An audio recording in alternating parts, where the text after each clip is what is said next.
growth, and it's yeah. I don't think anything can beat that beard. I don't know. I like the stash a lot. Do you? The porn stash? Absolutely. As a Yankee fan, I can't see Carl Bozano winning anything. So would you say Brian Wilson by far has the best facial hair out of anybody in pro sports? You know, no. There's the reliever on the Brewers. Is it Axford who has a handlebar mustache? Oh, the classic look. You know what? I'm trying to remember his name now. I actually prefer that to the beard. Yeah, I'm sorry, say it again. I'm trying to remember his name, but I definitely know who you're talking about. The Raleigh Fingers throwback. Yeah, it is John Axford. Yeah, it is Axford. I actually prefer that to the beard, I gotta say. Nice. A little more upkeep with something like that. Now, does the beard... A little more unique. You know, and I've never seen a beard that manicured and a beard more popular than the actual player. It's Braylon Edwards' beard got a lot of play after he got arrested for his drunk driving or DUI or whatever it was. You know, he looked... he was rocking a nasty beard there for a Yeah, while. he looked an awful lot like a terrorist. You know, someone that would hold your fantasy team hostage and not perform for you. Oh, true to life. It was definitely interesting. So, does the beard stick around till next year, or is it a fad?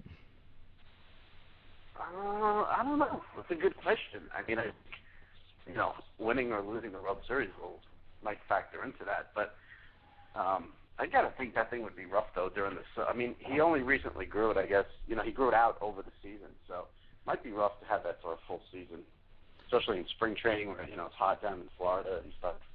It's sad when we actually talk about a World Series beard more than the World Series. But what's your take on this year's World Series? You got two Davids going against each other, and you would think it makes for good ratings on TV. You would hope. A little rough for me because I thought my team would get there, but I actually think this is a really, really great World Series because I think both teams are fun. Both teams have characters.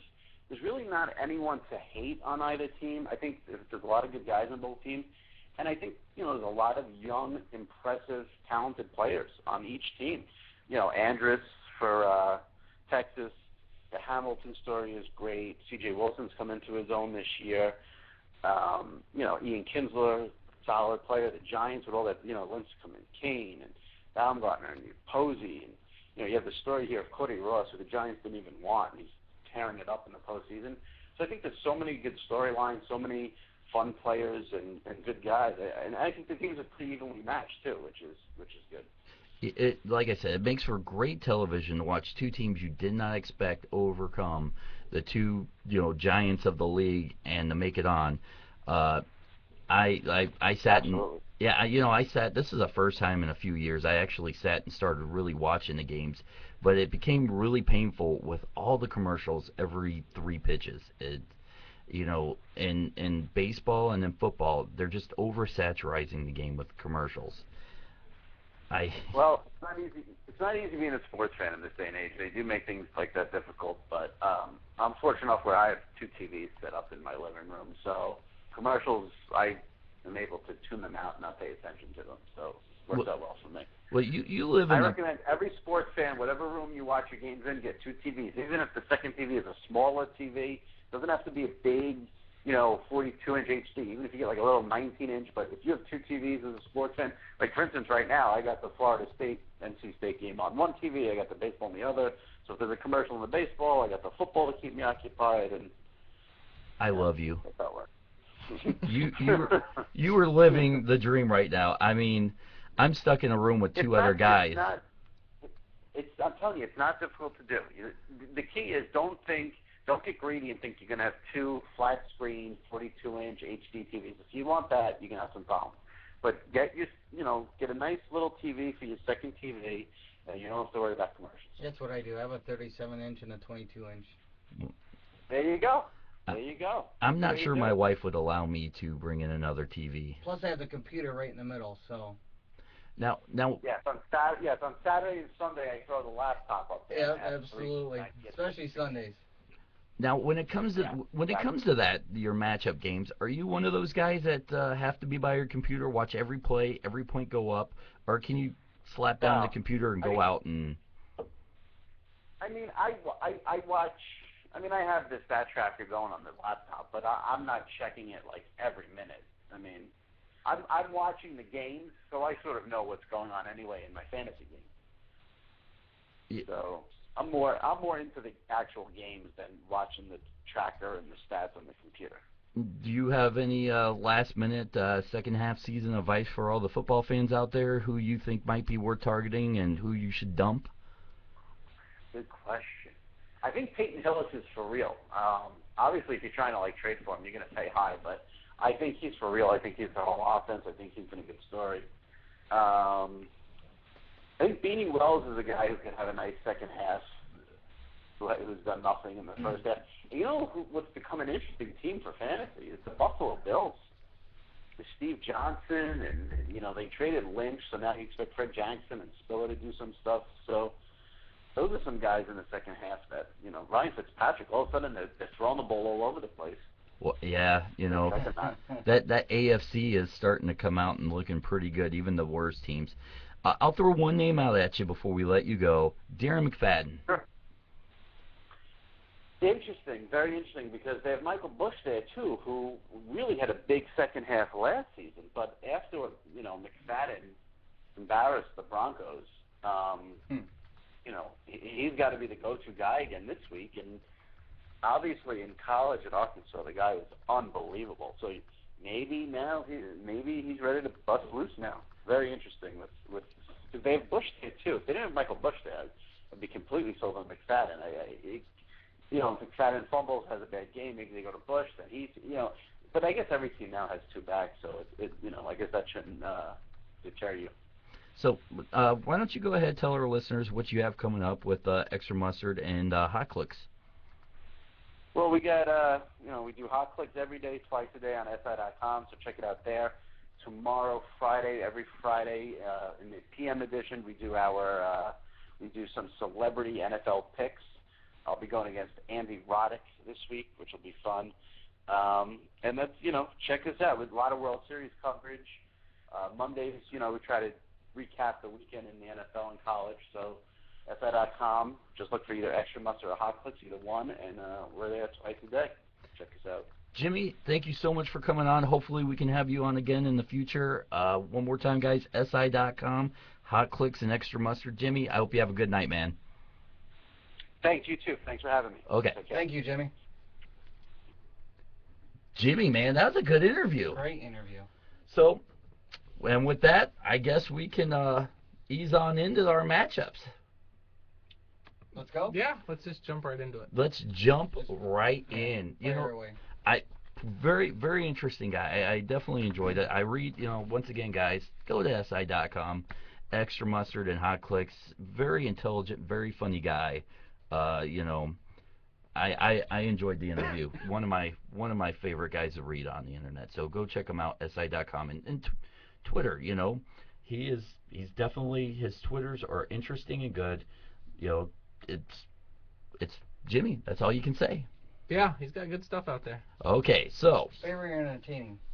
very, and I won't hold Tickle in the. my throat. Yeah, I see that, and I won't hold the Yankees thing against him. Or the Beanie Wells. He knows more about football than probably all three of us. Let's say you watch at the end of the year, Beanie's gonna bust out and have a huge second half. We're all gonna be like, I bow to Jimmy Traina. I understand he knows probably a little more than us, but really, Beanie Wells, he hasn't really done anything. Now wait a second. Not only that, he's a Buckeye. But Has any Buckeye done anything recently? Maurice Claret. Hey, that's a good one. Now wait a second. In his defense, he named off a few players, and each one of you two raised your arms in victory of, I'm vindicated. Ryan Fitzpatrick, yes. Peyton Hillis. See? So he knows a lot more than us. I will say this. If Beanie Wells busts out, then he looks like a stud. No better way to do it than to pick somebody that's really done nothing but sit there for the half the season to have a bust out second half. Hey, you don't like you don't accidentally become a writer for SI, okay? No, you might accidentally host a podcast, but I tripped, fell into a microphone. That's how it happened. That explains the birds. You fell into money that bought the microphone. Okay. So, under a Week 8 matchups, That's a whole lot of wine. Oh, yeah. That's a whole lot of drunken nights. Okay, the Week 8 matchup, we're going to start with the 3-3 Dolphins at the 2-4 Bengals. It's a 1 p.m. game, Paul Brown Stadium. Guys, we're going to start with the Dolphins side of the ball where you've got Chad Henne. I actually like him in this matchup. I think he's going to throw for a nice 200-yard marker, 2 touchdowns. I like Chad Henne a lot. He put up a great game against Pittsburgh, a great fight against that Steelers defense. Nate?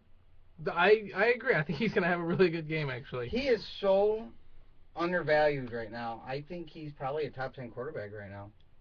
Well, yeah. I mean, think about it. These last top few 10. weeks, every time we would do who to pick up, Chad Henne always popped up. He's not owned in a lot of leagues. But he's putting up numbers every single and he's week. still not owned in a lot of leagues. Nobody shows Michigan love. Right, exactly. Especially with, Romo going out. I mean, Chad Henne's available in 47% of leagues. I mean, there you go. I mean, you got to get him. Okay, what about the tandem of Brown and Ricky Williams? Do we like them in this game? What a disappointment they've been. They've been. I was on record as saying I thought, Ronnie Brown had been a top 5 running back this year. Top 3. That's okay because I said Tony Romo would be a number 2 quarterback. So he was on his way. He was having a good season. He was well on his way. Weak clavicle. Thank you, Tony Romo's clavicle. But your friends on him on Facebook, though. His clavicle. Oh, yes. I love Tony Romo's clavicle. So, is there anybody else on the Dolphins side of the ball other than Best and Marshall? Which Best has actually become a fantasy guy that you could actually think about starting to play. I told you that a few weeks ago to go out and pick him up before he started blowing up. So now it's, starting to get a little... I was going to, I just didn't trust you. Here we go. 10 less catches than Brandon Marshall on the season. Yeah, and he's got 2 more touchdowns than Brandon Marshall. So, keep an eye on that. I'm calling it right now. Marshall gets a touchdown this game. And onto the Cincinnati Bengals side of the ball. Way to go on the limb. I know. Where you got the surprising, Carson Palmer, more fantasy points on the season than Tom Brady. Yes, but this just came in today. He was put on the injury report. He missed practice today with a hip injury. Really? Yes. So they still say they expect to start on Sunday, but it is on the injury report. Can you go slower than not slow at all? Yeah, see, the thing, how does he hurt his hip? I mean, he just stands there and throws. He must have got up. Okay, we rag on him every week, but is he really that bad? No, we just rag on him. I'm not going to stop ragging on him. No. You know what? Carson Palmer was probably at the Sizzler and got up. It hurt the hip. Big disappointment in Cedric Benson this season. Not even 500 yards and only 2 touchdowns. Yeah, what a letdown. You know what? I was big on him when I was doing my drafts, too. Miami's 12th against the run, so I see not another good week for Benson. No, and he'll probably complain about it afterwards.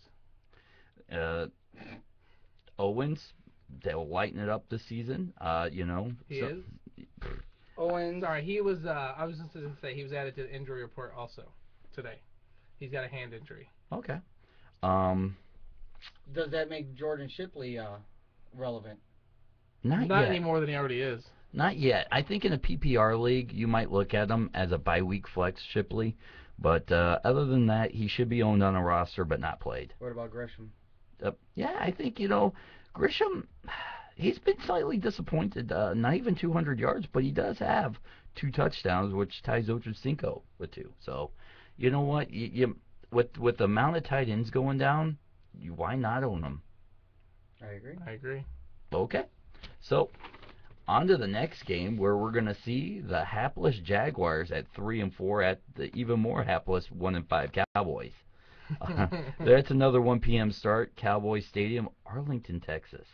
So we're going to start on the Jaguar side of the ball where David Garrard's coming back, and reports are he'll play. That is correct. And with him playing, do you want to play him? I guess if you own Tony Romo, it would be a bad pickup. I still, he puts up good numbers. I'm willing to bet that there's other